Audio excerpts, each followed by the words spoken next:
Hello YouTube, how's it going?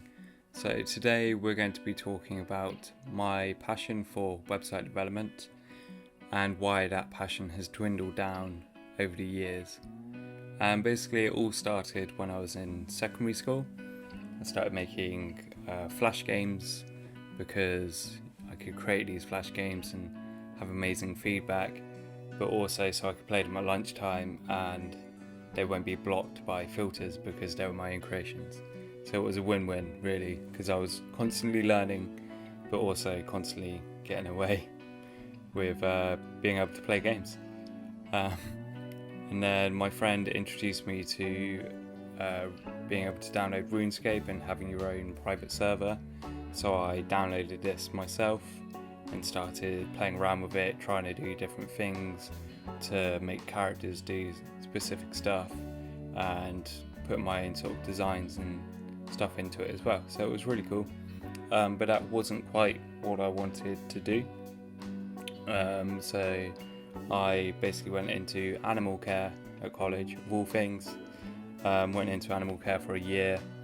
They then took me to one side at the end of the year and said, like, do you want to continue taking this route, or do you want to go to computing where we can see you're a lot stronger at? So I basically took the route of computing and went to another college to do 3 years of computing courses, and it's basically more of a generalized computing course to do with programming, graphic design, web development, and some other various bits. So during this time I sort of found more of a love for web development over all the other subjects, and then on my final year I did a web media course, which was just more a broad aspect of website creation, and that's what kind of stuck with me. So then after college I was applying left, right and centre for jobs, and I found my first website development job in Cornwall, of all places, and it lasted 3 weeks. Great, 3 weeks. Basically what happened was they were looking for someone at a mid-level to senior level position, but they were paying a junior salary. So basically I came in thinking, oh yeah, they want a junior, they're paying a junior salary, they need a junior dev. I did really well for the interview, and then started my first day and they were like, okay, we want you to make this website, get on with it. So I was like, okay, great, what do I do? So I just put my head down, tried to do everything I could, struggled so much, and then after 3 weeks they took me to one side at lunchtime and just said, really sorry, we're gonna have to let you go. And I knew it was coming because I was struggling so much, and then I just had to go home. Rang my wife, who was my girlfriend at the time, up to say I've lost my job, I need to come back.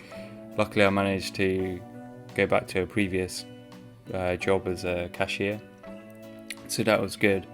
And then I got back, picked myself back up again and started applying for more web development jobs, because at the time I was still very passionate and I knew that was the thing I wanted to do. So then I found a apprenticeship role in Devon, and I basically started before the apprenticeship enrollment officially started, which was probably one of my biggest ever mistakes, because I came on as a contract, being paid £3.50 an hour, which is terrible wage. I was house sharing with a friend and I was paying half his rent whilst also paying half my rent at home, because my girlfriend, or my wife and I at the time, had our own flat. So I had to pay half for a flat at home and then half for my friend's house share, and it was stressful, very, very stressful. So whilst I was at work I was trying to do things on the side, trying to make a side hustle, And what I didn't realise was they monitored every piece of activity you did. They monitored, and they took me to the side twice, and they basically said like they can see me on Facebook and stuff. And then the third time I came in, and they said, look, we've been monitoring you. We've seen that you're trying to make money on the side, and we're going to have to let you go. And that was literally a week before my apprenticeship was officially about to start. So I know I done wrong, and it was definitely my fault for doing that. But I guess it's hindsight. And at the time, I was okay. I bounced back up and started applying for more positions. I went home that day, told my wife, and she was absolutely furious. We're both very upset, but we both managed to pick ourselves back up. And then I managed to work in the same place she was working at the time, until I found another web position. I then found a new place, which I was there for a year and 3 months, and it went really well. I was there for a year, 3 months, and it was a really good year of being there. They basically started struggling with money and had to let a few people go, and I was unfortunately one of those people. But thankfully, the company downstairs needed someone to start as soon as they could. So when I finished up with this place, I went downstairs and started with them. But during this time, I really struggled with sort of depression and anxiety. And if I took any days off, at night time, I just couldn't get to sleep, and I'd be sick all the time, just literally puking up until there was nothing left.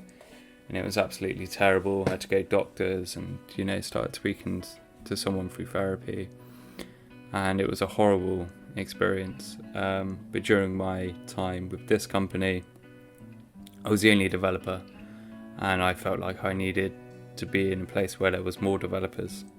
And this company, the atmosphere was just terrible. No one cared for being there. They're all just sort of very droney, and it was like, let's copy this website, edit it a bit to give it to this client, and it was just a terrible ethos. I didn't like working there at all. And also during this time, I was still suffering with depression and anxiety, and they just didn't help or understand any of that. So I needed to find somewhere else. And again, I was in 3-month trial, and I started looking and applying for elsewhere. And then I found another job somewhere else, and they were a great company to be with.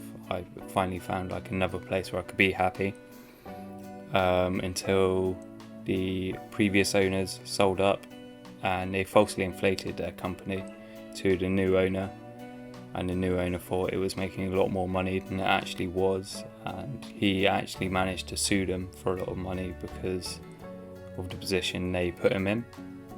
But it just wasn't enough, and he had to let people go, let people being made redundant. I was one of those people again. So I had to start looking elsewhere, and then I found another position, which lasted 6 months. So basically they put me on a 3-month trial, and 3 days, 3 months, I was struggling somewhat. Like, I wouldn't say massively struggling, but I was somewhat struggling. But struggling enough for them to sort of notice and be like, look, we can see you're struggling. What we're going to do is extend your trial to 6 months, because they really liked me as a person, which was really nice. So they extended it to 6 months, and I was just like, right, this is time to sort of knuckle down and get to it. But I just wasn't there basically. So after those 6 months, they said, look, we're really sorry, we're gonna have to let you go. So then I had to find somewhere else, and luckily, I've been quite lucky with job searches, if I'm honest. I've managed to find them very short time spans. so I'm really grateful for that.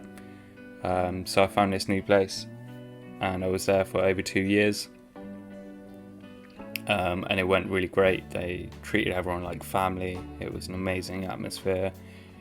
Everyone was just friends with everyone. It was really good. And then you probably guessed it by now, but they struggled with sales. Had to let people go.